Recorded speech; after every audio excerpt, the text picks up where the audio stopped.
Welcome to Forever Exiled, the Path of Exile podcast. I'm Justin, a.k.a. Tags. And I'm Tyler, Wrecker of Days. This is episode 97 of said podcast. What's this? Is this a number? Is there anything special to this? I'm sure there's a modern day player, but no Canucks, no Tyler, so. Oh, so we don't care. 97. No. It's a wash.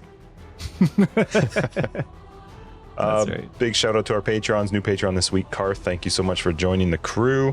For everybody else, for your support, you guys are awesome. If you're curious what our Patreon is, you can find information down below or on our website. Gets you access to After Dark, which is our podcast after the podcast, where we just talk about more stuff. And you get a card with a sticker. They're coming. Did you? Yes. Aww. All right. They're all Thanks. gone. Good. Anyway, thank you guys for supporting the podcast. You're awesome. Let's do our favorite part. How was your week, Ty? That's right.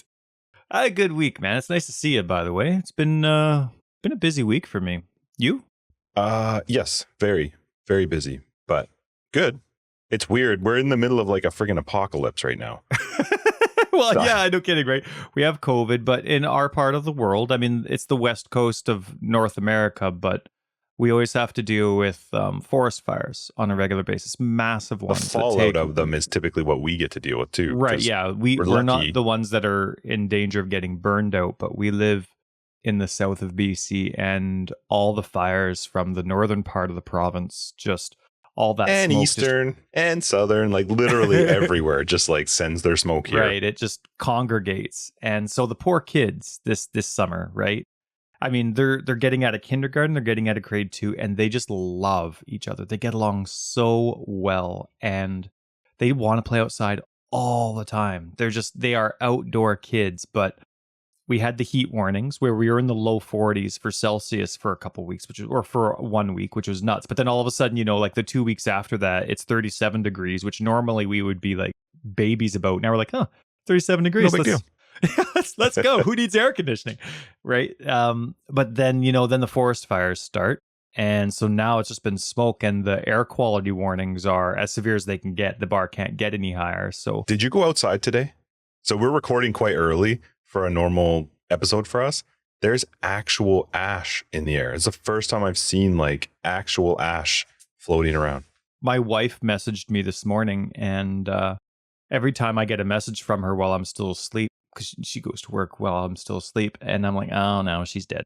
And and it was just because there was ash on the car. The last time there was ash on my family's car was when Mount St. Helens blew up, and my parents, who lived in our province, got ash on their car from the Mount St. Helens explosion. We haven't had ash in our car in very decades. fine, but it's weird, really weird to have like ash floating around you.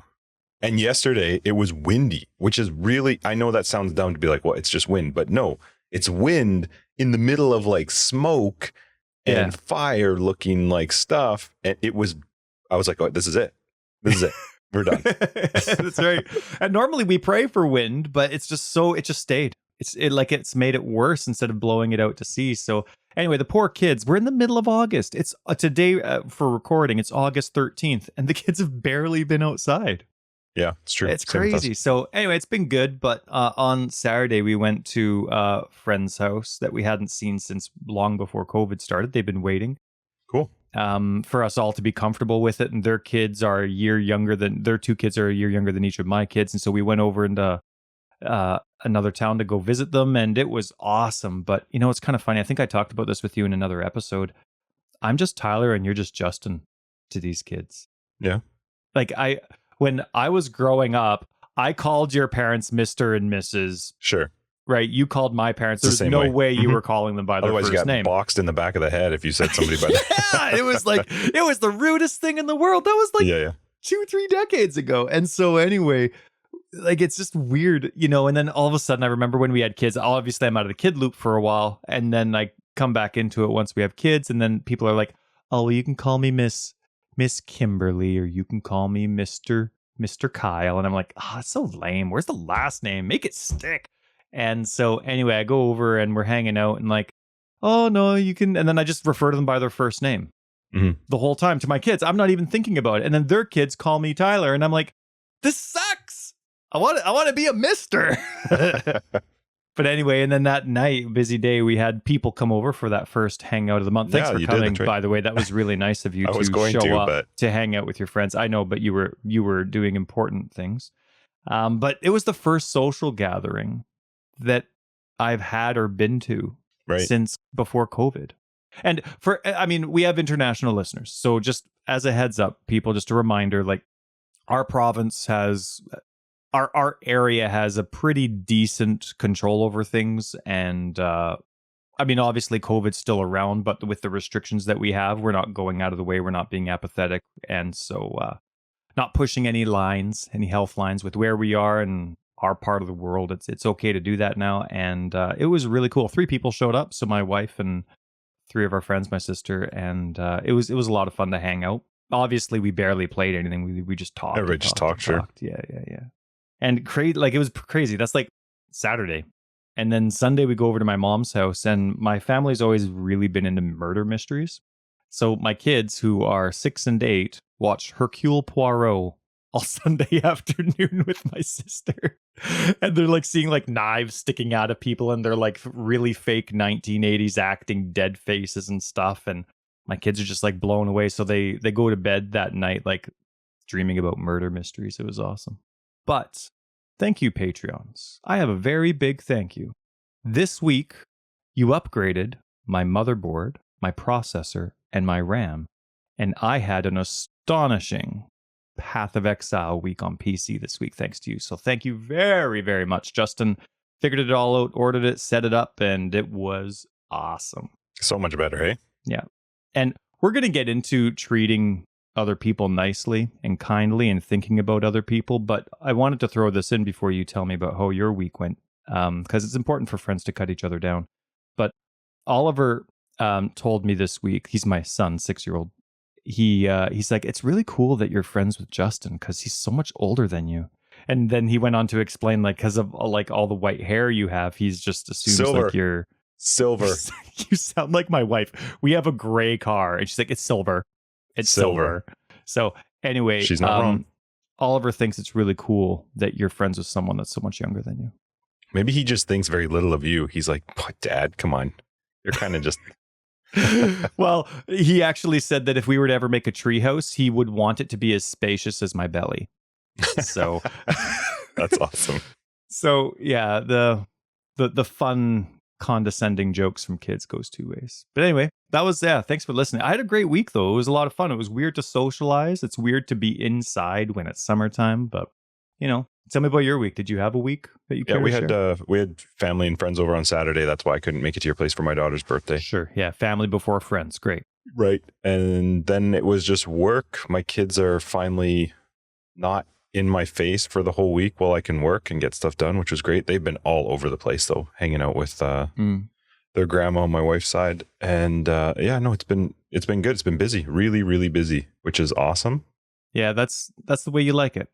I do. I like to be busy. And then there was actually a lot of PoE this week, which we've got lots to talk about, but my week was mostly work, and there was a lot of, I don't know what you would call it. There was a lot of contemplating this week for me with regards to Path of Exile and video games in general. There's a lot of stuff going on. So we're going to talk about it, but it was a weird week for me when it comes to, I don't know, just like my own thoughts around video games and Path of Exile and just, I don't know. It was a fun, I did have a really good week though. Besides this weather can actually go to hell because I'm annoyed with it. It kind of feels like we're breathing in sulfur. It's gross. We're living in... It's so gross. HE double hockey sticks. I don't like it. I don't like it at all. I want to see the sky. I would like to see mountains. I can't see mountains. It's weird. It's freaky. It's like I'm in Saskatchewan. It's awful.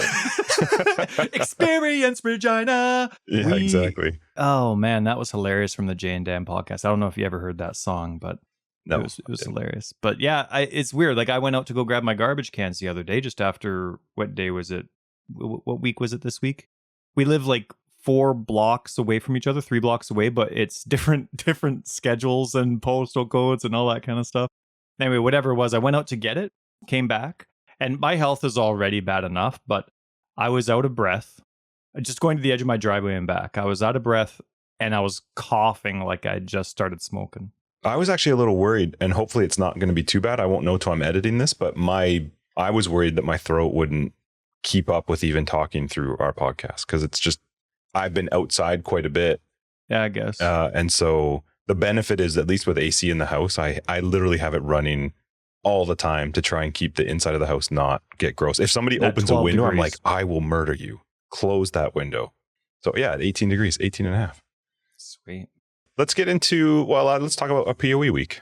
We have a lot to talk about, obviously, regarding PoE and GGG, but let's talk personally wise, with your own PoE week. What was yours like? I'm kind of excited to talk about it because I had a really busy week, so I could only log in once this week to play PoE. That was Monday night when we were hanging out.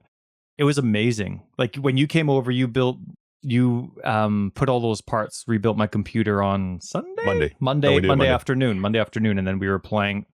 Oh, stupid phone. Maybe you can take it out. Don't take it out. It's fine. But I forgot to put my phone on D&D. Sorry about that, man. Rude. D&D for 2 hours. Go ahead. Anyway, it was yeah. And if you hear my kids, my apologies. I didn't put on a movie for them. We're doing another midday recording, folks, and I'm like, no, almost like too much TV. Mid-morning. We've never done one this early. It's awesome. We're aiming to be done by lunchtime, so my kids don't hate me. But anyway, they're playing upstairs. They're doing their best to be quiet. So my apologies if you can hear them. Good. Well, yeah, we're 15 minutes in. Just wait. We got a lot to talk about. We'll be here for a bit. But anyway, thanks for the new computer, Justin and patrons, because it's awesome. Like night and day. It's amazing. And so Justin and I, of course, like we did some of the testing. We brought up, made sure that I was broadcasting to eat up a little bit more of the system. And we did all the little things, but it was the little things that made me yay, because, for example, when you would click on a legion, just the action of loading a legion encounter in a map was like, okay, you know what? Just tell me how it goes. Mm-hmm. I'll be there in a bit. It didn't. It was great. It just loaded like normal. There was no glitches. There was no hesitancy. Blight encounters. I lived. Right. Yeah. I remember multiple times as we're playing, being like, "How is it? Is it dropping?" Yeah, I know. It used to be like, "Ty, there's a boss. Go back to the front. Ty, there's a boss." So. Yeah, it was just really nice to play on a system that actually loaded the game. It didn't take me half an hour to get into Oriath with all those MTX waiting for me from other people.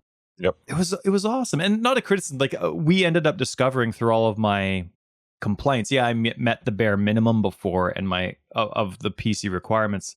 And my computer definitely shouldn't be at that bare minimum. You know what I mean? Like the suggestion for bare minimum should have been a lot higher. But now that I have something, oh, it's so good. I'm just awesome. So thankful. So it's really, really nice.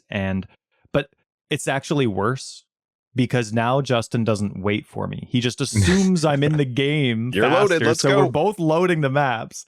He's not taking into consideration. I might have taken a drink of water or something. He's just, no, he's loading in just as fast as me. Boom. And he's gone. And so Expedition's been glorious for our co-op because as soon as I see an expedition, I just run to it. I just run to the detonator and then I can do my inventory. I can pick up some scrolls of wisdom.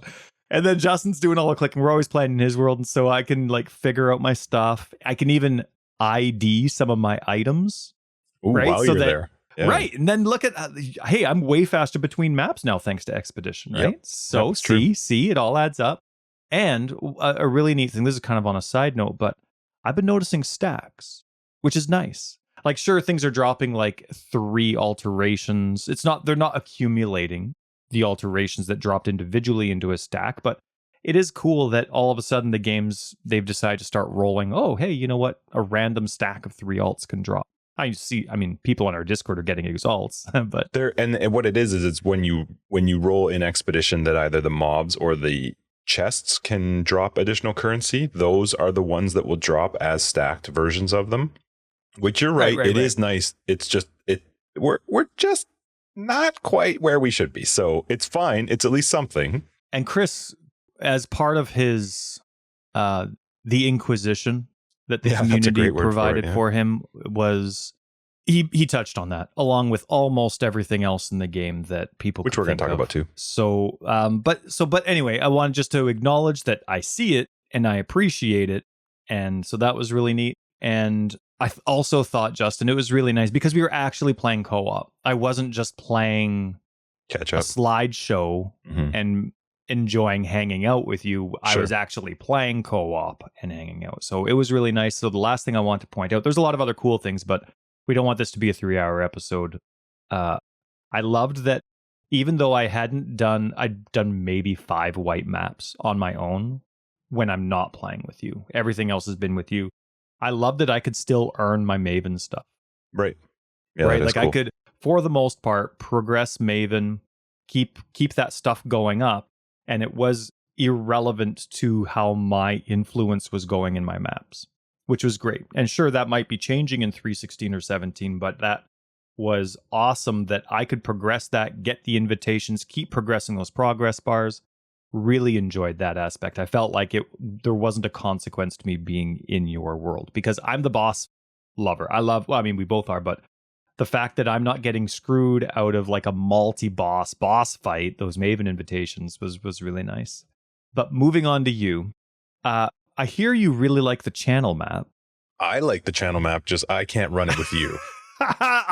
The way I run the channel map is way better than you. You know what? I'll bet you if you were to time yourself, way faster than you. 2 white maps, guaranteed. Do it your way, do it my way. Yours is and I'll awful. bet you'll get the exact same time. Awful. No, I know you. Anyway, I hear you set it up as a favorite.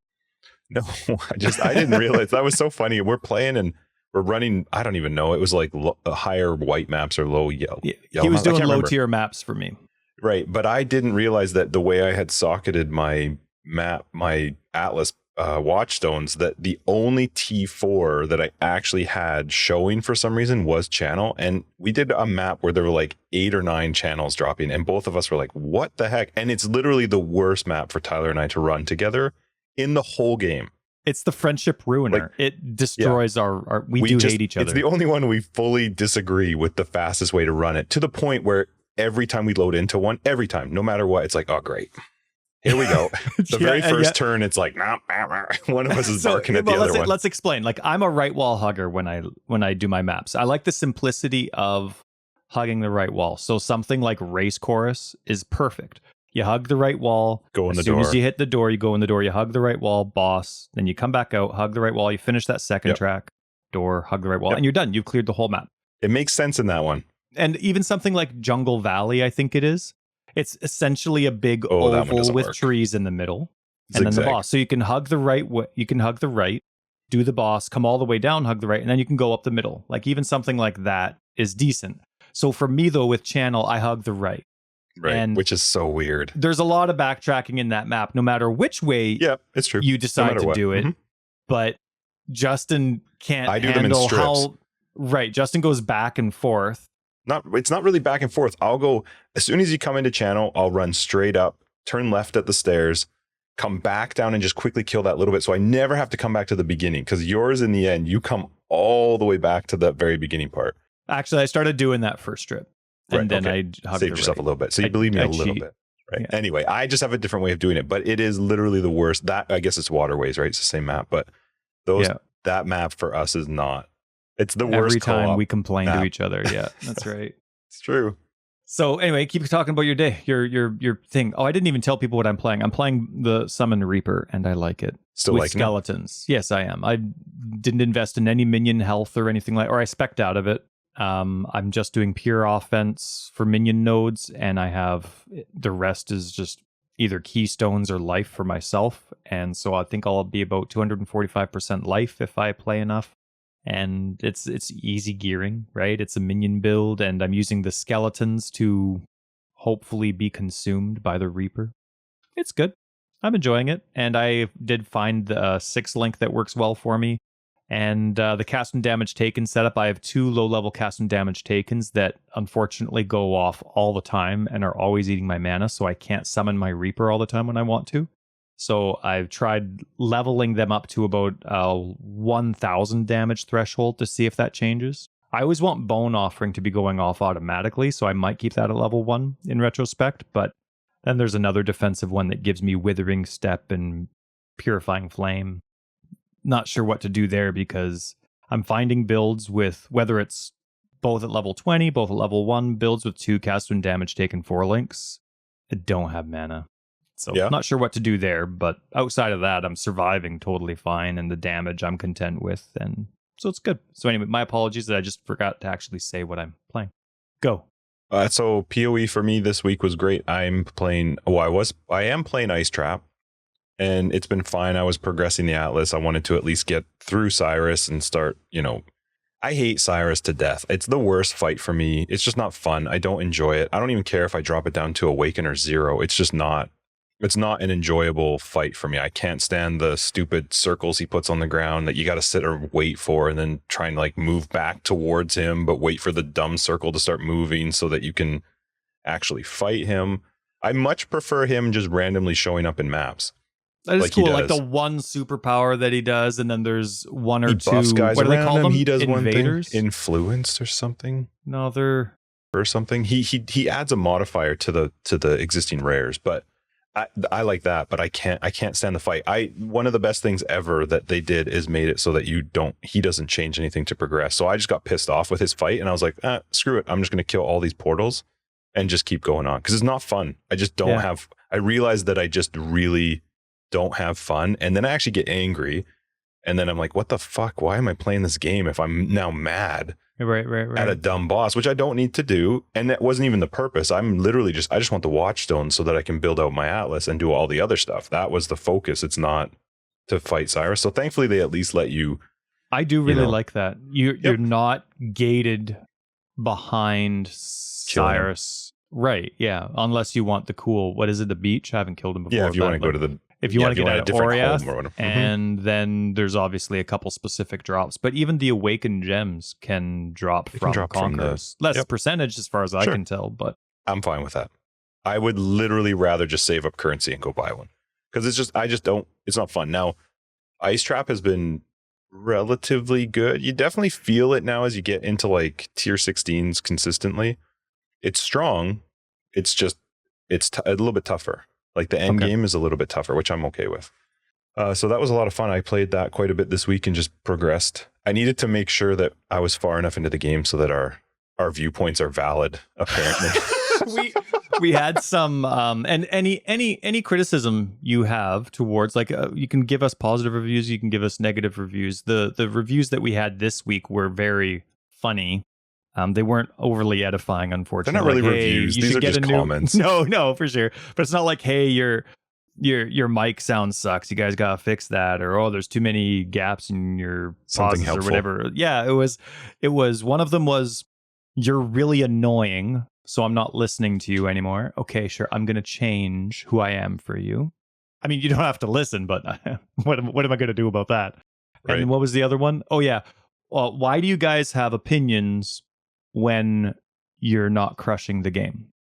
All of this fed into this whole feeling this week and me rethinking with regards to the game, which I am going to just quickly bring up a couple of it because we talked about this week. We don't want to be chatting about Reddit much this episode. And I actually realized today that I haven't been entirely fair with Reddit in the sense of, like, we kind of just shit on them and say like it's ridiculous, which it is true. But there's a large part of Reddit that is valuable. There's people in there who actually give good feedback or have they're trying really hard to make it legit. And I don't have a problem with somebody being critical of something as long as you're just not being an asshole about it. It's one thing to be critical and say like, here's why I'm having an issue with it, versus just being disparaging and nasty to somebody. And we did. The benefit, I think, I mean, I can only speak for myself. I am quite strong-headed, so somebody saying something doesn't bother me enough to change anything for me. But I was reading them this week and I was laughing to myself going like, the comment was based off of 2 weeks, not even, I don't think it was 2 weeks into the league, that we weren't, in my case, I was into maps, but that one of us wasn't already deep into maps. And we're talking like 1 to 2 weeks into the league. That to me is a dick comment, because people play at totally different paces. And just because you don't play the hell out of the league for the first week and just like no life it, tons of hours, which is awesome for people that have the ability to do so, that doesn't make an opinion less valuable. That's valuable. Right. It's so stupid. Think of some of the greatest. Now, I'm a sports fan, and so if there's any sports fans out there, think of some of the greatest coaches that have ever existed in a sport. they're not amazing at the sport, but they know the game really well. Now, that might not even be me either, or you, right? Like, so you look at players like Scotty Bowman, one of the best NHL coaches that have ever played. He's not in the Hall of Fame because he was astonishing on the ice. He was just one of the best coaches and managers that ever existed.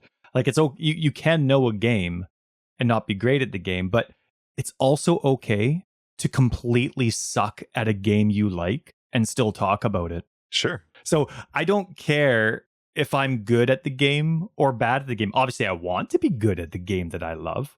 But if, let's say I put 3,000 hours into Dark Souls and I can barely beat New Game Plus. Okay. Someone comes up to me and is like, hey, Ty, do you like Dark Souls? I don't know if I can answer that question until I'm better. You know what I mean? Like, and so that's silly. So I mean, a lot of our listeners are regular listeners and they listen every week. So, but if you're a new listener, this is basically a continuation, like Justin's my podcast. It's just a continuation of us. We used to go to Pita Pit every week, have a bite, and talk about how excited we are about all the stuff that happened this week in PoE, because that night after our Pita Pit date, we would go home and play PoE together. And that's basically all this is. It's just two buds talking. Which I saw a hilarious comment that said maybe you should just change the title to Conversation with Two Guys, because we don't talk about Path of Exile until like 15 minutes. Which made me laugh. The one thing I realized though this week with regards to Reddit is I mean, we have thousands that listen each week. I would say high 90% of them are similar to us with regards to our thoughts towards Reddit, towards negativity, towards just being that type of person. That this means not much, because I don't think many people are in that category. Sure. Of people. You know, like I said, our Discord is super positive. I've had people say that they came to our Discord instead of the PoE Reddit because they've heard that it's positive, which is true. That you're not going to see somebody in there being just a dickhead to people. Well, yeah, and if they are, we're excited to ban you. We don't have a problem removing somebody. You can be anyway, negative, not a dickhead. I had just this weird thing this week where, with all the stuff that happened with Baeclast and which we're going to talk a lot about, but I realized that I was shifting a little bit into not so much playing the game for fun, but playing the game so that we had something to talk about. Or I'm watching an episode of Baeclast because that's what we need to talk about. I wasn't doing things because I actually was enjoying them. I was realizing like I'm feeling a little bit stuck in the game. And so I also this week, after I realized like, okay, I need to take a step back a bit and stop. It's one thing I've always told my kids, and I've preached it at my oldest would tell you all the time, that you can't give somebody else power over what you're going to do. Like, you should be empathetic and listen to people, but never ever give that person the power to control how you're going to react and what you're going to do. And I was like, I'm going to just switch up Path of Exile. I started a new character, started playing through the acts again, I've talked about wanting to try different skills out, things that they've changed. So that's what I've been doing for like the latter part of this week, the last couple days, and dicking around right now with Spectral Shield Throw because I wanted to do Captain America. Ah, yeah, good for you. I think Soja will be happy to hear that. Oh, is he playing it? Yeah, it's fun. I tried to look what was sort of like the common thing, but a lot of people play it with ice and cold, and I didn't want to because ice trap. I don't want to see more ice, so I'm probably going to play around Bleed. Okay. So what'd you start with? Ascendancy class. You going Gladiator. I'm going Gladiator. You are for Bleed? So, and you know what? It was a really, I can't believe I'm saying this, but I think I just finished the first 7 acts. I finished the first like 7 acts in 3 hours, which that's pretty good. Wow. That is not a normal time. Good for you. For me. But it was fun. I actually was like, not a big deal. I'm just going to level something else up and I'm going to just have some fun doing it. And yeah. Well, don't let Chris Wilson hear you, because you've been on the complete opposite end of this, and he said still hate maps. I still hate getting to maps. That doesn't change it. I would love to still have something else, but I at least accepted the fact that it is what it is. He was very clear that that's not changing. So suck it up, Justin. Skipping the campaign's not changing. He didn't he was vague on if, ands, or buts, but he said you'll likely never see us skipping the campaign. That to me is because what I want is make me play the campaign through, but then give me an alternative after for alternate characters. that wasn't the specific of the question, so who knows, maybe if there's something. But me, I was like, I appreciate when at least Chris and GGG, even if I disagree with it, are like, meh, this is it. And so I can accept that, because if that sticking is to what their it is. guns, sticking to their guns. Anyway, I had a great week, at least playing the game, having some fun, kind of resetting my thoughts on Path of Exile, Grinding Gear Games, Reddit. And again, good for you though. I don't want to talk about it this, because we talked about not bringing it up, because we are a little bit, some of it has to be brought up, but I really had to kind of have the conversation with myself and be like, it's not a whole group of this thing, this Reddit thing that Grinding Gear Games is committed themselves to, the community's committed itself to. I don't know what the percentage is, but there are good people in there. Somebody got mad because we post our episodes to Reddit, and they said, well, you guys, all you do is complain about Reddit. And we were like, well, we haven't actually talked about Reddit for like 2 or 3 episodes, but of course we're going to post it on Reddit. I would say at least 60% of people who know who we are and have listened to the podcast probably found us through Reddit. That's just, I mean, besides Googling Path of Exile podcast, which you will find us there, but Reddit, that's where the players go. At least the ones who, I don't know, is it want to stay in the know? I was thinking about this. We talked about this week. I'm kind of jumping a little bit here, but did you pay attention to Reddit prior much to, I mean, you did, because you did the guides. Well, how about before you did guides? I pay attention to Reddit casually, but consistently. And I do that because it's important to stay in touch, but you're also not allowed posting, hey, here's a self-promo thing, like a podcast. You're not allowed to only post self-promo stuff. So people that post art, for example, still have to have some kind of fluff posts elsewhere as well. So it's good to communicate, and it's good especially because I like guides and filters and stuff. So it's nice that like RF got killed with all these support changes, and I love RF. And so no matter how killed RF got, I still have my RF guide. It's not going to change. Sure, it might be pretty weak on single target damage, so you just be honest with that. So when someone's saying, hey, RF, anybody have suggestions, I can be like, hey, this is my setup. Here are the pros and cons of it. You can take kind of that and tweak it. So, like I try and involve myself, but through that process, you, of course, do get a little taste of what's going on. I don't remember. I mean, I'm probably wrong. I don't remember Chris doing very many interview things prior. If I go back quite a bit, I honestly don't know. He probably did. I have no clue if he did like a lot of interview things on things like Baeclast, or where he was up in front of people live talking about stuff. But what I did realize this week is I don't think if I went back 2 years ago or 3 years ago when I was, and at the time I played Path of Exile just for fun. I still play it for fun, but I also, one of the things I realized this week was if I'm not playing it for fun, why am I playing it? I don't want to play it just to talk about it. That's stupid. I need to enjoy it. But I was thinking back going, if he did an interview 2 or 3 years ago, I'm not sure I would have cared. Oh, because I'm not the person that would have, I know you probably would have, but what he says and what he does changes future leagues. That's how it's going to affect the next league or 2 or 3 leagues down the road, or the game's direction. It doesn't affect me playing the game right now. It never did. And I was always league by league. If I hit 1 or 2 leagues where I was like, man, I'm just not feeling it, I skipped.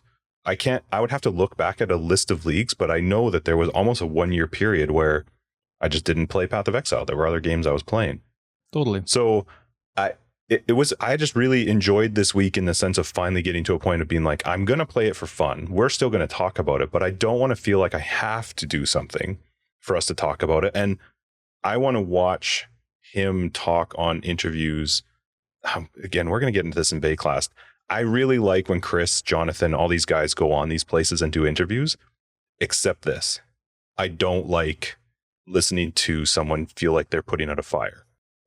I felt really bad for him because they do come on. Now, I guess since the Tencent thing, I think I've seen Rory live, maybe Mark once, but I think Jonathan, who used to do a lot of these things, I haven't seen him on in forever. Right. But anyway, they have come on, whether it's been Baeclast or something else. They've been on, and they've been on live, and I've quite enjoyed it. But I think this is the most, like, it's always been in conjunction with good marketing timing, like just before, just after a league launch to explain some stuff. And this is more... It's not often damage control. No, I think this is the first time I've seen a very...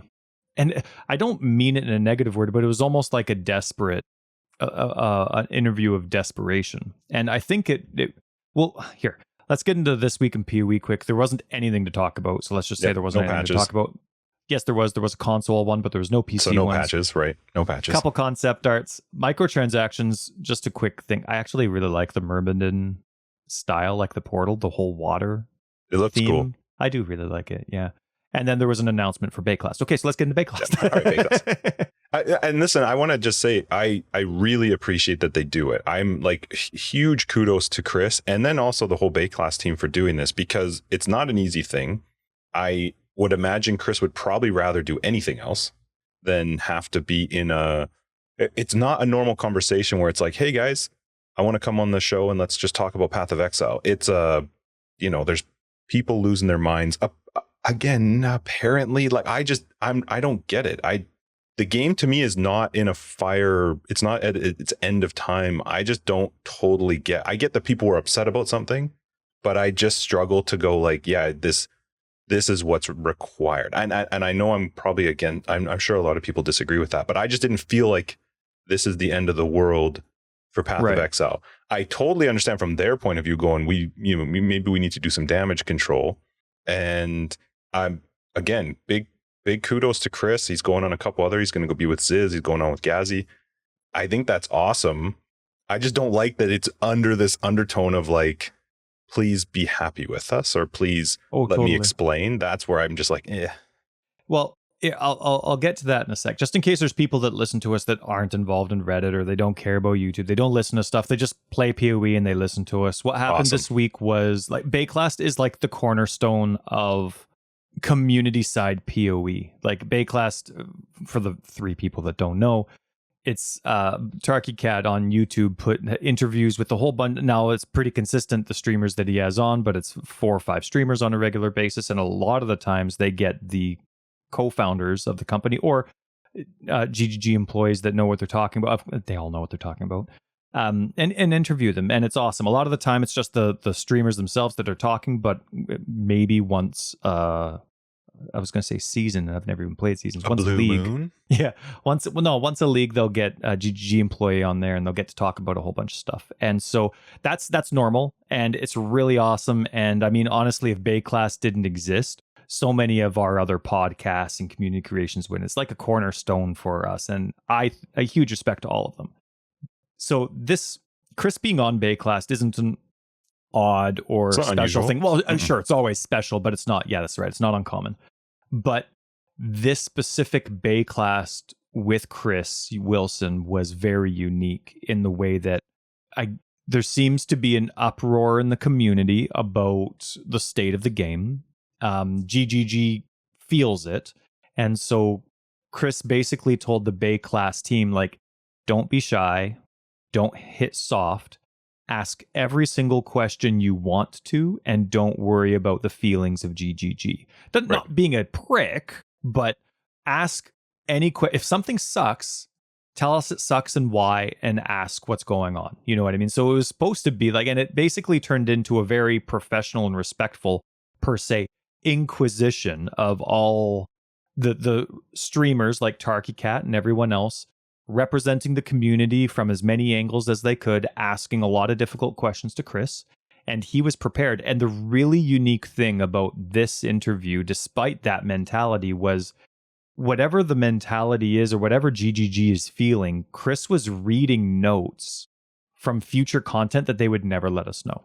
He was reading to us just discussions that they were having, point form things from meetings, like, well, we're considering this, we're thinking about this. And he was very open about whether these things were or weren't going to happen, but he was reading us notes that are going to happen for 3.16, even 3.17, and a small amount of PoE 2. It was a pretty unique circumstance.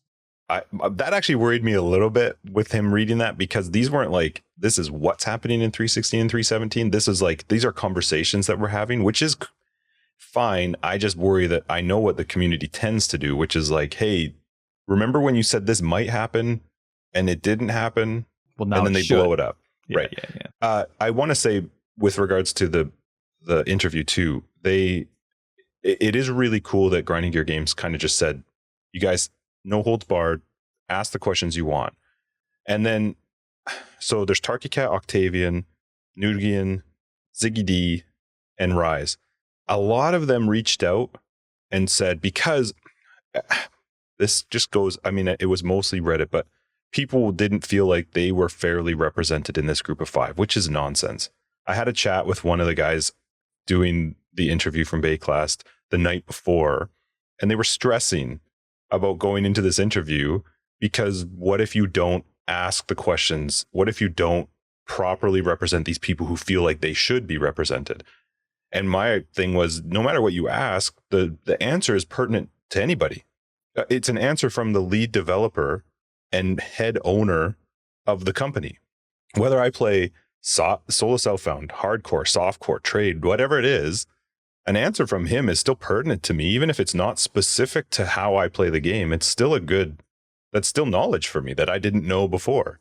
So a lot of these guys reached out to their communities and different communities and said, like, what kind of questions do you want? And my only concern with that was then all of a sudden you made all these people feel like I should be heard as well. And I don't agree with that. No, it was with good intention, though. It was with good intention. Of course it was. It's not against the guys asking that question. It's super nice of them. I think a lot of them did it out of the stress of going like, okay, this particular interview has been built up now. People are mad. People want answers. We're the ones that are going to be interviewing him. And so there's that fear of like, we need to actually make sure that the stuff asked is correct, because it's not just a normal sit down with Chris where we're just going to chat about the game. But can you do that in a safe environment? No, you're nervous because you're nervous about the repercussions and the attacks that are going to come. Right. Which I was thinking about it today before we talked. I mean, we're both the same age, grew up kind of the same way. I'm way older. My opinion didn't mean shit growing up. It didn't. No, it still doesn't. No, it still doesn't. But I feel like now, I even look at my 19-year-old, you raise your kids a little bit differently. The things in society are thought of a little bit differently. And I want my kids to feel like your opinion does matter, but not more than the person beside you. That's where my struggle with this kind of stuff is I like that they opened it up. They said, hey, give us some questions. I understand why they did that, because then you can get a little bit more of a feel for maybe how a larger group of people feel that's different than you.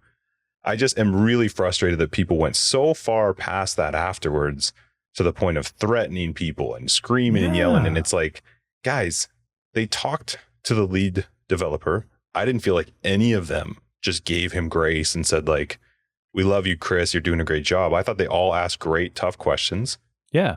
That should be good enough. They were tough questions, but it was done with respect and professionalism. They disagreed. Like, you could see passion in the questions, but you could see passion in the responses. Then there was even conversations where we're going to unfortunately expect you to, we're not going to paraphrase this whole thing here. You're going to have to go watch it. 3.5 hours. Yeah. The podcast will still be relevant here because we're talking about kind of like the bigger picture of the conversation. But even if the questions didn't get an answer that they wanted, there was still, but what about? And there was no holding back, but there was still a great respect. Like, they still understand Chris's position, and there's always more to consider. And Chris totally understood the gamer's perception. Sure. Whether it was because you're making a living off the game or you play for fun, whatever the circumstances. And it was just so sad that, like you point out, and we do our best when we rant on Reddit to remind ourselves and others that there's a lot of good people out there that are really doing their best to be kind and compassionate, or at least be edifying, but in a considerate manner, right? But there are so many people from feedback, like Ray's put out that he had death threats and he was constantly barraged by stuff. For a game. Oh, I know. But then people knowing their comments would get banned, sent direct messages to these people. Tarky put out a video saying how all the stuff beforehand, let alone afterwards, how much harassment and threats he got. And then, so obviously there's 3 other broadcasters in there, right? And it's just like, there's so much immaturity with where people think they lie. Like, just because your opinion is 1/7 billionth in the world, like, you know what I mean? It has such a small value. Doesn't mean it's not important, but it's going to have zero value if you're a prick. Like, if there's 6 people giving me advice, they all give me the same advice, but 3 of them are pricks and 3 of them are compassionate with it. Well, guess who's going to get left out, and guess who's going to be considered, per se? How you present yourself always goes farther than the game. Always. Like, I think people need to realize you have a choice. You can either be a dick or not. That's completely up to you. And if you're not happy with Path of Exile, don't play it. Wait until something changes, but don't take it out on somebody else. That's ridiculous. And if you don't like the guys on Baeclast, don't watch Baeclast. If you don't like us, don't listen to us. It goes for everything else. Like, nobody forces you to play the game or listen and consume the content. So make a decision. If you feel like it's not for you, move on. You don't have to announce to everybody that it's not for you and Right. why you don't like it and blah, blah, blah. right. I think given the circumstance, these guys did an awesome job. For sure, because there's so many people in the community, and obviously it's the negative ones that are loud, where they can't grasp the concept that being a prick or being kind is a completely separate choice to your opinion. No matter what you want to talk about, no matter the subject, you can still do it kindly, compassionately, or with any notion of trying to be edifying. But these people are choosing to be pricks. Like if you're trying to be alone in your heart, you're on your way. With SO? With SO. So anyway, I 100% agree with you. I'm really impressed with Chris because he was vulnerable as vulnerable gets. Yeah, and it was like 3.5 hours long. And I'm really impressed with the other 5 streamers too, because when Chris opened that interview by saying, like, listen, I know you 5 are putting yourself on the line. Like, I got it, but I didn't foresee the negative reaction post interview that those 5 got. Yeah, I it's ridiculous. don't get how a grown 13-year-old or older, I don't know, 9-year-old can get mad at those people for anything they did. No, I think they did a great job. It's ridiculous. People getting upset are absolutely stupid. I'm gonna save Reddit, and Reddit's been great. Those individuals, though, just trash. You're absolute trash. I know you're not listening anyway, though, because you would have turned out in the first 15 minutes of this episode. They've already listened to us, and they're like, "Oh my god, they're still white backs." Anyway, so listen, this was 3.5 hours. It's really good. You should watch it. He's going to be on a couple more over the next few weeks. We're obviously not going to be able to cover everything that he spoke about because he went into detail about a lot of stuff. But there is some stuff that we both want to, chat about. For sure. Why don't you lead that? Because normally I have all the details, but what actually struck me about this whole interview wasn't the specifics of the interview. It was the bigger picture of the interview.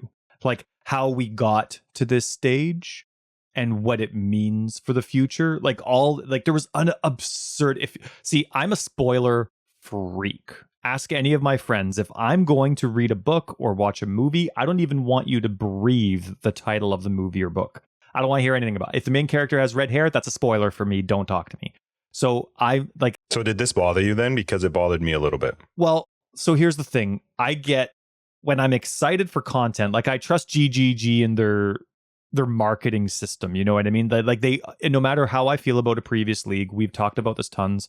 Their marketing process gets me freaking hyped. I get so excited about the new content every single time. So when I get snippets as to what's coming, it's the whole reason I listen to a 3.5 hour Baeclast is because I'm like, I want to hear that one little thing. Like that one thing that we learned in 3.14 about controller support eventually coming to PC. But that's there. Maybe it's 10 years away, but it's there. You know what I mean? So I like this stuff. This was unique. I'm sure the company will have its, I don't know. To me right now, in terms of spoilers, I don't care. I feel bad for Chris so much because they obviously felt so desperate that they needed to do this that I'm fine if a league if the next 2 leagues marketing campaigns are kind of shot, I'm still going to play. I'm still going to enjoy the new core content they put out. So Yep. I wasn't too concerned about it. I just didn't like hearing about it because the reason I'm hearing about it is because of damage control. It's not, I'm not hearing about it because of excitement to share it. In fact, it was almost the opposite of like, I kind of have to. That's why I'm going to share some of this stuff. And that is not my favorite way to hear about it. So that kind of bothered me a little bit, but I understand where they're coming from and why they would do it. It makes me nervous though, because like I said, he talked about a lot of stuff and he was very clear that this is not what is going to be in 316, 317. This is stuff we're talking about. This is how it works for us when we build a league. And this is how extreme we do think. Like, we're not set in our ways per se about certain things. There's so much we're willing to consider. But when people quote him, they'll take out that first part. Yeah. That's what makes me nervous, right? It's like the Simpsons newscast, like reorganizing sentences just to make it sound like they are the murder victim. Yep. So or the murder, whatever. Yeah. That's what made me a little bit nervous, was the idea that, people are going to take this maybe out of context. And I assume they are very aware of that. And they're just it's going to be something they're going to have to deal with. And I like that they went into detail about a lot of the stuff. My problem was I liked hearing about it, but I don't care. Not in the sense that it's going to make me not play the game. The mana changes, they obviously pulled back on that real quick right off the bat. And he kind of explained that it was just too heavy handed. And okay, that's cool. It wasn't something that was having a huge effect on me. Somebody got really mad when I made that comment, because I was saying that, and I was in maps when I made that comment. People were getting mad as if like, well, you haven't even played. Yes, I have. And my only argument was I was just curious to see what the options were. What are some ways to make it work? I understand where they made that change. And then I was a little surprised that I'm not surprised in a negative way, but that they're so, yeah, we didn't hit the mark with flasks. Like, he was very on it about it didn't work and we have to fix it. The thing that boggled me about so there's pros and cons with GGG's communication style, and I don't want it to change.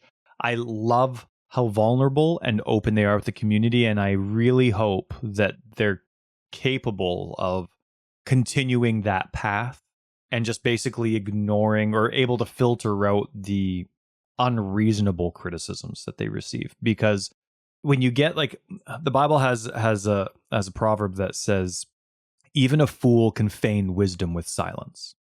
So when you have a company, a video game company, that doesn't really reach out, but every now and then they have that very stereotypical, patch notes blurb that says, hey, appreciate your feedback. We hear you. We listen to you. Here's some of the changes coming. And they do that once a year, once every 6 months, whatever it is. The company never communicates. It gives you the impression that they know what they're doing, they've heard it all, they mulled it over, and that they've spent this entire time, right? Like, it gives you the impression, when you're not hearing the inner workings of the company, that they know what they're doing. Maybe they're playing golf 98% of their working hours and we don't know.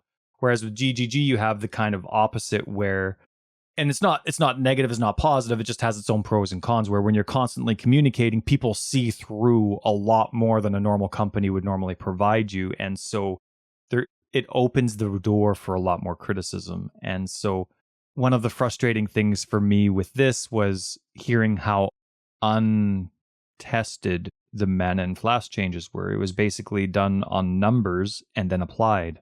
And heavily applied. But that was really discouraging to me, because to me, Heist's apology that they had was discouraging, because it shouldn't have needed to happen.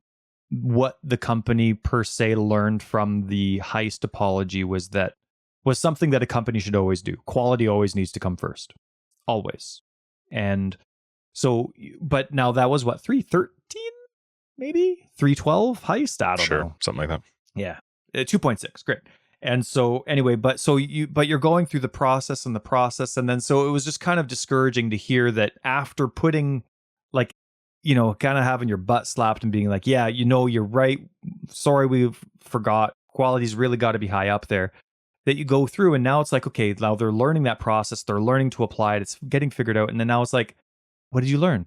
Like, how do you throw something out there when you've like already said you're really trying to put quality first in this, but now you're just throwing stuff out without it actually having like I don't know. And maybe it was just like how they worded it. Maybe it was incorrect how they worded it. But when I heard it, it was kind of discouraging to say that it was just thrown out. Like, sure, well thought out maybe in terms of numbers as far as they thought pre-launch, but the lack of testing for it, I was really surprised to hear the admission on it. One of the things we talked about I don't know, it might have been right before the league came out when we heard about the flask changes, and we were talking about it. And I remember, I think I said it, but I definitely was thinking it, that there was no chance they got it right in the first league. The flask system was not going to just get nailed the first time they put it out. Yeah. It was a little surprising to hear them admit just how far they were kind of off on the flasks. I'm curious to see it. The changes that they have talked about, who knows when those will actually come out. They seem decent. They seem good. I love the idea of some option to just always have your flasks active. Like, what? Okay, bring me that one, please. Yeah, no kidding. I don't know where that would fall, but to me, the game wasn't ready for the changes. We talked about this in one of the previous episodes. Like, sure, okay, you're making the enemies harder, you're making us weaker in terms of damage. It sucks a little bit more now because I still can't see what I'm doing. The flasks to me was a nerf. Sure. So it's just one of those things where the game's wasn't really ready for the changes they had, but they kind of admitted that, and they came out with a lot of, like, they were asked about visibility. They were asked about like having no idea why you died, having monsters like all of a sudden getting crit. But how would you know that's a crit coming? You know, that was actually a great point. Rise brought that up, and it was one of the things him and Octavian, I think, kind of went in on Chris about this, and it was a great point because it is true. You actually, I would appreciate if I got crit and it was a telegraphed move. You knew how to avoid it, or how, if you got crit, it could be your own fault, not just like, hey, surprise, this rolled well. That was actually a really great point. I hadn't really thought of it that way, where one thing I noticed with Expedition is some of those harder mobs, they have very telegraphed attacks. Mm-hmm. The worst part about it, though, is sometimes it's on the ground telegraphed, so it's not the easiest thing to see. But yeah, it is true. I think crits, I really like that point they brought up about crits. But even like I'm playing around and Maven has this, it almost looks like some sort of astral or celestial on the ground that really degens your life. A lot. Right. And I'm like doing a crazy life regen character with my Righteous Fire character, and nope, it's like dropping. A metamorph, you have no idea what the heck that thing's doing. It just keeps, it's this blob that sometimes you see, and you have no idea what those movements even mean or what they're doing. So there's a lot in the game where you have, and those are just 2 out of 1,000 examples, but there's a lot that you can't see what's happening. And so when you're making changes to a game, maybe, and I don't know if it's the right thing, maybe it's okay to throw in all these changes, but not blindly. Right? Like, I don't think blind changes are ever a good idea, but who knows if our changes coming to 3.16, well, 3.16 is going to be a whole new world. Kind of like the league after Heist would be a whole new world too. So whatever the changes are, once things calm down, 3.17, 18, 19, I'm curious to see if there's going to be a pattern or a consistency, like, hey, one change.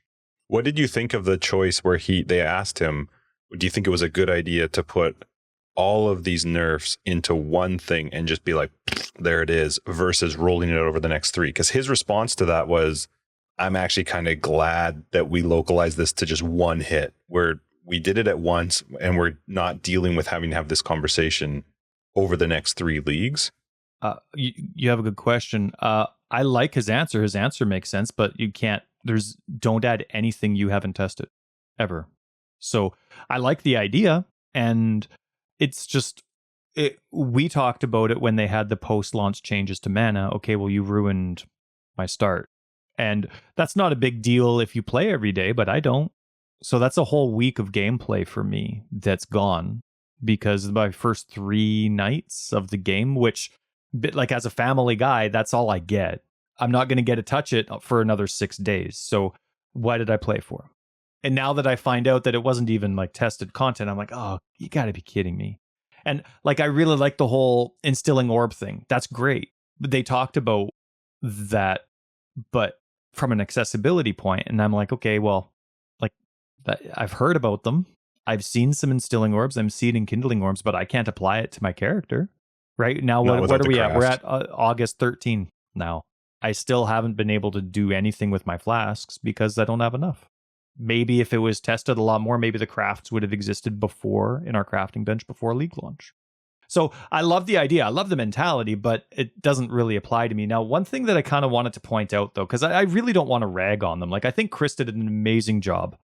But one thing that I think is kind of getting, maybe it's not overlooked because I don't really pay attention to the community too much, but nothing's different. In what sense? The game.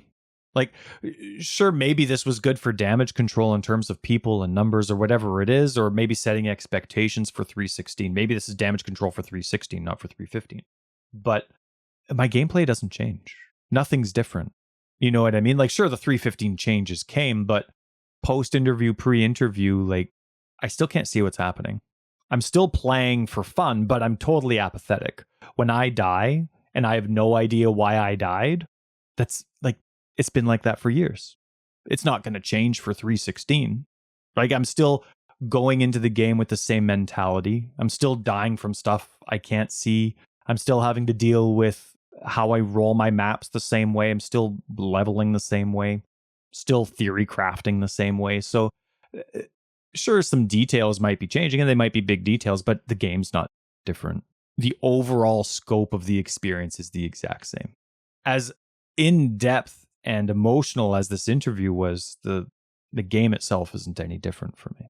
One of the things somebody brought up that made me actually think of you was the idea of being unable to try and build a tough character, where you want to build a defensive heavy character, but why? That the game almost punishes you because of the content and needing to be able to either, do enough damage or do it fast enough. Timed stuff came up as well. Yeah, they really spoke for me. There was so much content that applied to me. I don't know that the answers were necessarily, it was kind of like, it is something we need to look into, which would be great. It would be really nice to see the ability to play more defensively. It's actually one thing even this league, I've been like, God, I need to figure something out differently because I don't want to just go full damage and just that total softcore mentality of like, all right, well, I died. Let's go back in. Glass cannon. Yeah. It is hard because they brought up the timed events and they brought up stuff. And sure, he's not going to have answers now because that requires mechanic overhauls. That requires changing values on the passive tree. That requires having internal rules. It can't be the first time that they things heard of it, though. No. You know what I mean? It's not. But look at how, okay, so it takes them a long time to fix stuff. I think, so here, I'll finish talking about this specific point, but then I'll kind of get to what I think the real heart of the issue is in all of this. But I forget what we were talking about. Do you remember? Defensive changes. Oh, right. We brought it up so much because I'm such a slower player and I prefer defense. Even when I play Madden, I'm defense over offense all the time. And the content they have just doesn't allow for it. And this patch, 315, the core changes to their intentions, and it falls 100% down to the support nerfs, and then the increases that they did to enemies is you can't play defensively. You need epic gear to do mediocre content if you're going with the defensive build. And sure, knowledgeable players can do that, but you don't have a free-to-play game to only adhere to knowledgeable players. Like when you have a free-to-play game, you can't rely on somebody failing for 1,000 hours to finally learn the game. There needs to be that bridge of minor success to be like, okay, I know I have tons to improve upon, but I've been successful with this. And sure, it doesn't mean you're crushing an A9 Cyrus. What I mean is you got to maps and you understand your character. What I mean is you're doing white maps and you can figure it out. That doesn't mean you're doing them in 2 minutes. Like, that's not the argument I'm trying to make. But when you have a free-to-play game, you need to be able to come up with a build idea and know why it's failing or how to improve it. And the game's not there yet. And I think one of the reasons, I think the core of the issue is, like, it really sucks because we're always on GGG's side for the most part. Like, yeah, sure, we have our disagreements, but we always give them the benefit of doubt that we're not part of their meetings. They know what they're doing, but it kind of came onto them on their own, right? Them not being able to catch up with all this stuff. And like all the stuff that's being brought up, like the 315 changes were such a minor part of this massive inquisition. It really was. So much of the content that was discussed wasn't 315 specific. It was just an accumulation of all the stuff that's always existed. Always isn't the right word, of course, but that's been around for so long that either has been touched on and is just reverted back inadvertently to its old ways, or just stuff that's never been touched.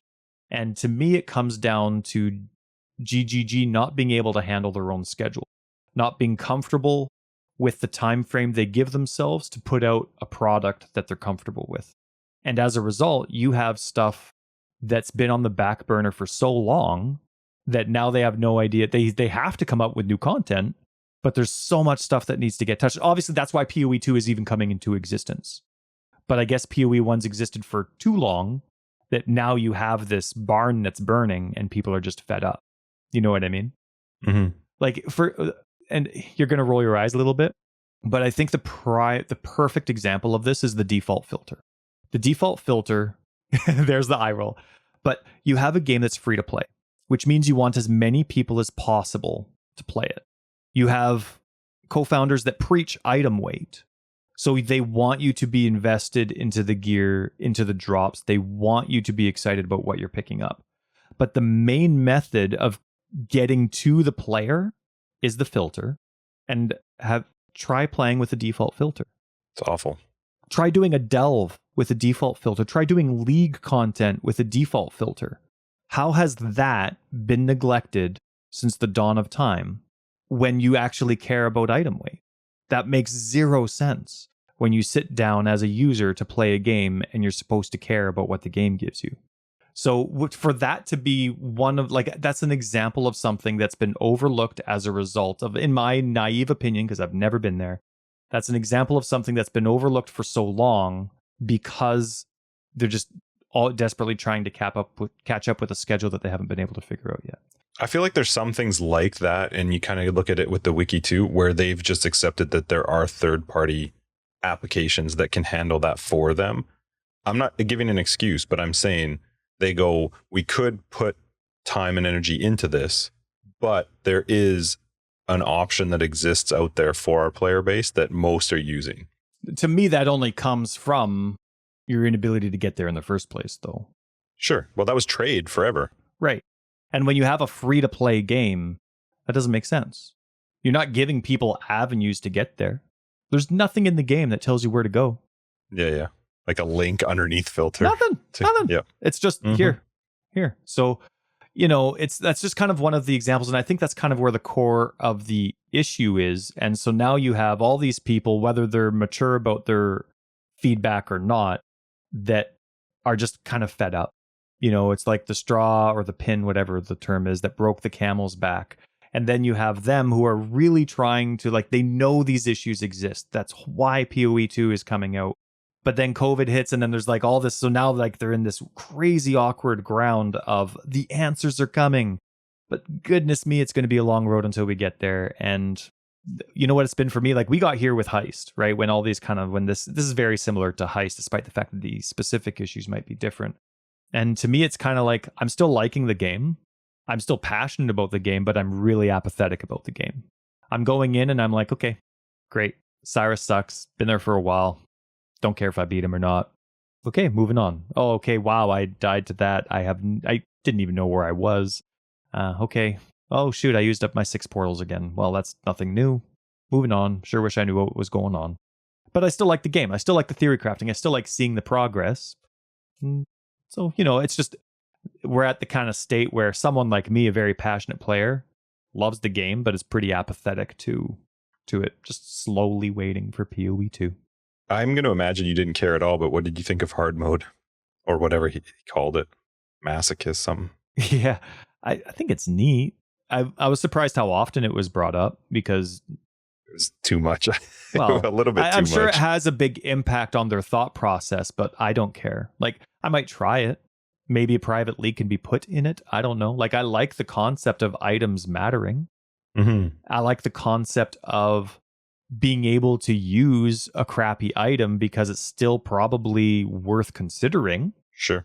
So I mean, that's what looting is. I've never played outside of Path of Exile, and maybe when I played Diablo 3 before PoE, I've never played a game that was designed to run past 1,000 items. So I like that concept of playing the same game and every item mattering. Right now, all my filters are designed 99% around rares. So it'd be neat to play a game where, sure, normals shouldn't exist, but magic items actually have value. And to have a rare item with 6 mods, woo! It'd be hard to go from the normal version to that. The only thing that confused me a little bit with him bringing it up so much was it was almost as if he was talking about it as if that was going to be some sort of answer to potential nerfs later. That at first I thought, are you bringing this up because this is where you might test it and try it in this mode? But it very quickly veered away from that. So then I was trying to figure out if it was just, I feel like it was just his excitement about this new mode more so than having any sort of impact on nerfs that have happened, future things that might happen. It didn't seem like this was going to be the testing ground for changes. This was just going to be a new mode. I didn't see how it affected the normal game. From our perspective, no, of course. But he talked about its value in terms of just the types of concepts that it reminds them to consider, or things that they haven't considered because of however thought process works with humans. Now that they have another mode that they're throwing ideas back and forth on, it lets them, consider the value of those concepts in, their core game as well. So he did express their value there, but yeah, from a gamer perspective, sure, a mode, maybe one day. I disagreed a little bit, but I at least appreciated, like I mentioned before, that he kind of just says his thing and he's fine to stick with it. But the non-ability to vacuum stuff up, that the potential changes that will be coming to that, making the things where it's going to group into one, is what he's saying. Now, he said it should never group more than 2. We're already seeing that that's not true, but I still struggle with that one with regards to expedition specifically. That there's a chest right here, all of it's on the ground. I have to click it in one spot and put it in the other spot. It's just, I don't agree with it. It drives me crazy. It'll be interesting to see if indeed they change it to just 1. Indeed. But if you change it to just 1, couldn't you go one step further and just put it in that box? Like, I don't know. I'm kind of, I like the idea of weight when it comes to gear. I don't like the idea of weight when it comes to splinters. Doesn't make sense to me. I don't mind picking up an alchemy. I don't mind picking up a chaos. I don't mind picking up that currency that you're not getting a ton of and that you're excited to get. Splinters, I'm not excited to get. Even though I love expedition and I do like doing the stuff that you can do with an expedition, I'm not excited to pick them up. I'm just excited to use them. So I think one thing that's kind of overlooked a lot is the perspective. It sounds weird to say considering the conversation they just had. And remember, like, he was really open about all this. I think there was one thing he was a stickler about, and that was Scrolls of Wisdom. Everything else, he was like, I get it. We'll see what we can do. Like, there's certain things that it just doesn't work well with, but we'll try and figure out a way we like. He was very receptive to a lot of feedback. The only one where it was almost like, and very kindly, but just like it's not going to happen, is Scrolls of Wisdom. Scrolls of Wisdoms are staying. That's a thing that he just wants. And that's the impression that I got. And okay, fine. Which, can I just interject? He's right if you fix the loot problem. Sure. You know what I mean? Like, I can accept identifying an item if you fix the facts that I'm not seeing 30 rares drop on the ground. So and like one of those things was, so they're thinking about changing loot to group and stack. So it's the same drop ratio, but they're dropping in piles less often as opposed to singles more often. So you're still getting the same amount over time. But the impression that I got, and the impression that I got was like with breaches was the example. Some breaches you'll get a stack of 15 splinters, some you won't get any. And I just want like I know that was just a mild example, but I just hope that they understand that nothing isn't good. Mm-hmm. You know what I mean? Like, I don't care if eventually I'm going to have 100 in a stack. I don't want to do a breach and get 0. I don't want to do this and see zero reward for it. You know what I mean? Like, I play the content. I kill a boss because I'm excited for the boss chest in most games. You know what I mean? Like, I don't want that boss chest to be like, oh, there's literally nothing. Like, show me items that aren't good for me. I get like, but zero? No. Well, there was a conversation about that too with regards to Expedition, where he said when they tested it, originally they were grouping them in bigger groups, but you might open some chests and it would drop nothing, and then you'd open another chest and get a bunch, and then the testing guys were like, well, but we opened a chest and got nothing. And it was like, well, would you rather open a chest and get nothing and then maybe eventually open a chest and get a lot? And Ziggy made a great comment of being like, maybe that chest just shouldn't be there. Like, yeah, I don't want to click on something that gets nothing. Empty chests shouldn't exist. So just do your math different, or make how things show up come from different locations. Like, to us as a gamer, we just care that it's fun. And a lot of the times we don't know what makes it fun or what irritates us. But if there's a lot that irritates us, no matter how much we love the game, we're probably going to talk about the stuff that irritates us. And the looting experience is one of those. Like, I don't, as a gamer, I don't care how you get there. Just get there. Like, to me, if I'm playing a game and there's 15 scrolls of wisdom on the ground, I don't care what the people that work there have to do to make that stack into 15. I just like, to me, I'm like, oh, that's really Whereas if you and I are playing together, it doesn't matter to me what happens on the back end for you to get 8 of those and me to get 7 of them. But it would be like, imagine how much more fun the experience would be. Like, there's a lot of items in the game that don't have equivalent item weight. To me, gear is the heaviest, and it should always be the heaviest, even compared to an Exalt or a Mirror. Because the whole purpose of those currency drops is to make your gear better. And the excitement is, whoa, I got a tier 2 max life with 20% movement speed and 30% resist. That's amazing. You know, but you see that open prefix and you're like, oh, let's do it. You know what I mean? But it's the gear that makes the currency exciting. And so for me to just be able to scoop up, the less amount of time I have to take sweeping and dusting, which essentially is what I would consider picking up the currency, like alts. Mm-hmm. You need 10,000 of them. I don't want to pick them up one at a time.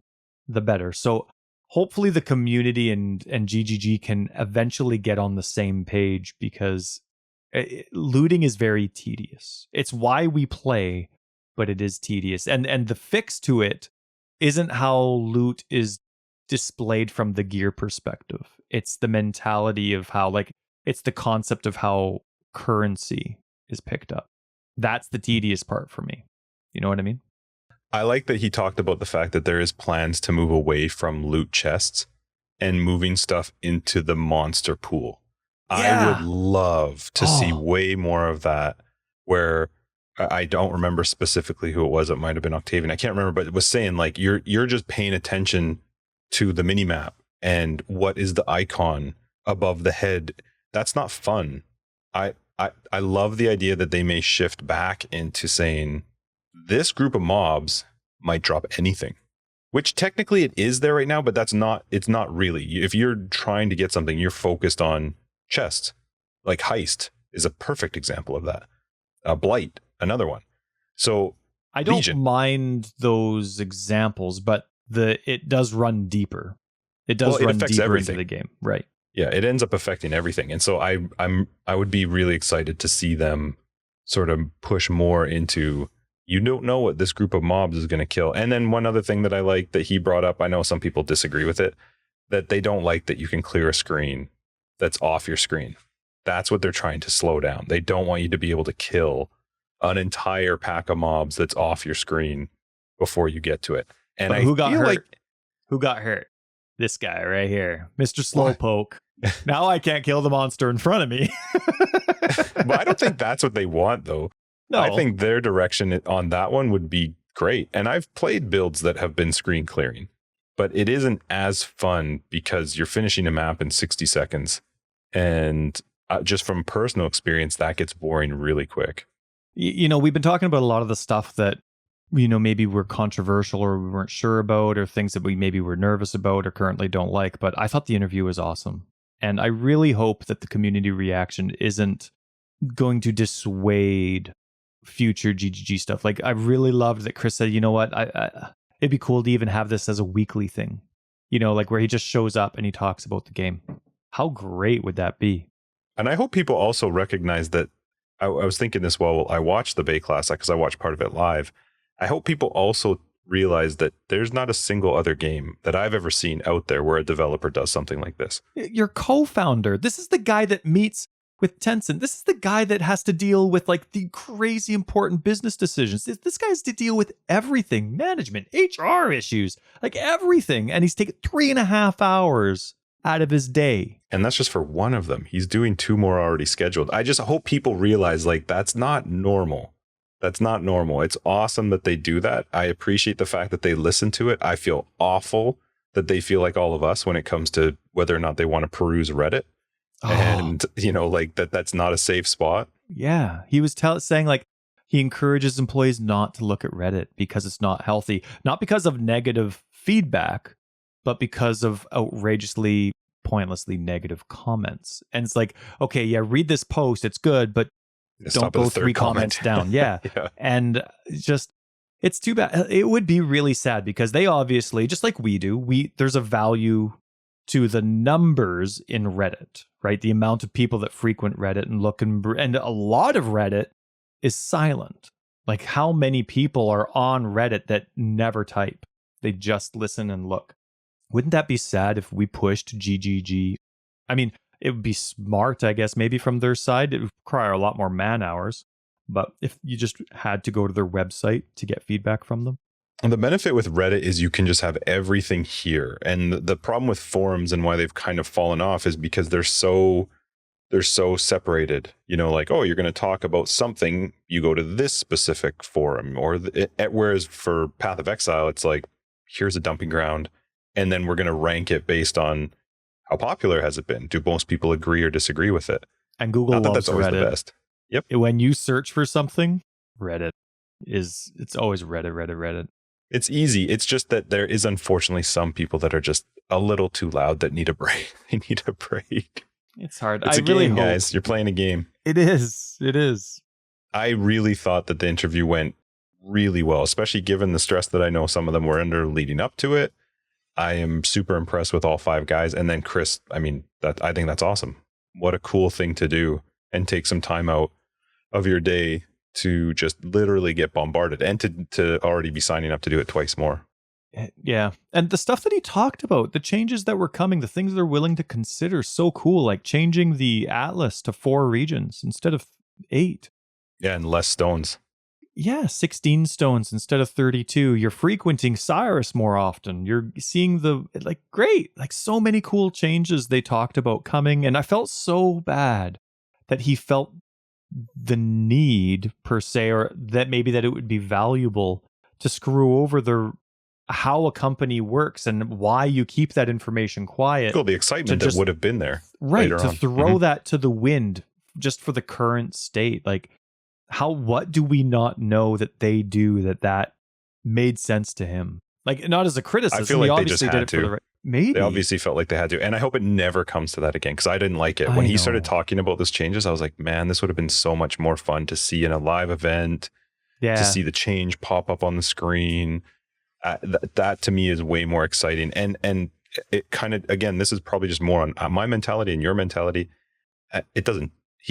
I would have believed him if he said, look, we have some really cool things coming for the Atlas, and we don't want you to have to be going to get 32 watchstones. Yeah. I would have been like, okay, cool.